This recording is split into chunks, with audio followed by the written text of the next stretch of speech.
ठीक है। ਇਹ ਟੈਂਪਰੇਚਰ ਉਹਨੇ ਸਾਨੂੰ ਵਾਰਡ ਦੇ ਵਿੱਚ ਲੈ ਕੇ ਗਏ ਆ, ਉੱਥੇ ਜਾ ਕੇ ਆਕਸੀਜਨ ਲਾਤੀ ਆ, ਲਾ ਕੇ ਉਸ ਤੋਂ ਬਾਅਦ ਸਾਡੇ ਕੋਲ ਕੋਈ ਬੰਦਾ ਨੇੜੇ ਨਹੀਂ ਆਇਆ।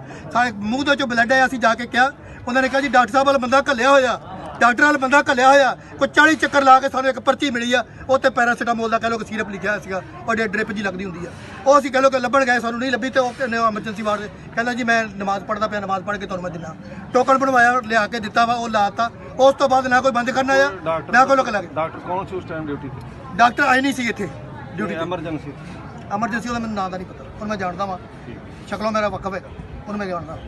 ਸਾਡੇ ਦਾ ਕਹਿ ਲਓ ਕਿ ਸਵੇਰ ਦੇ ਟਾਈਮ ਸੁਬਹ 6 ਵਜੇ ਦਾ ਅਸੀਂ ਇਹਨਾਂ ਦੇ ਮਗਰ ਪਿੱਟਣ ਡਏ ਆ, ਸਾਡੀ ਕਿਸੇ ਨੇ ਗੱਲ ਨਹੀਂ ਸੁਣੀ। ਟੈਂਪਰੇਚਰ ਚੈੱਕ ਕਰਨ ਵਾਸਤੇ ਤੱਕ ਨਹੀਂ ਇਹ ਲੋਕ ਆਏ। ਉਸ ਤੋਂ ਬਾਅਦ ਦੇ ਵਿੱਚ ਕੀ ਹੋਇਆ ਵਾ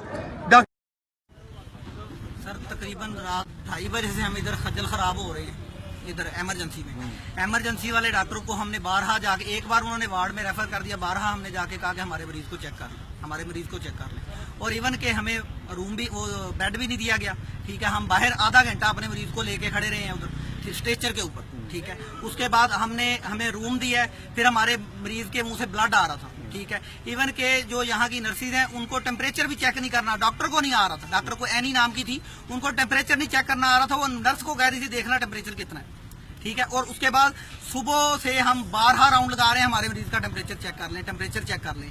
राउंड पे चेक किया गया हमारे जलीलो खवार होने के बाद, राउंड के 1.5 घंटा, तकरीबन 1.5 घंटा के बाद डेथ हुई है। 108 टेम्परेचर था, किसी ने आके नोटिस नहीं लिया। और उस वक्त भी ब्लड लगा हुआ था, ब्लड अभी भी जमा हुआ है उधर जुबान पे, और उस वक्त भी आ रहा था, ब्लड आ रहा था। ब्लड के लिए भी कोई ट्रीटमेंट नहीं दी गई, और ना हमें डॉक्टर के कंट्रोल से बाहर था या इनके पास हमला नहीं था, तो हमें आगे कहीं किसी जगह पे रेफर करते ताकि हम अपने मरीज की कहीं से अच्छी जगह से ट्रीटमेंट करवा सकते। ये हमले की वजह से हमारे बंदा हमारा एक्सपायर हुआ है। और सरकारी हमला मुर्दाबाद, डॉक्टर हजरात मुर्दाबाद, डॉक्टर हजरात मुर्दाबाद।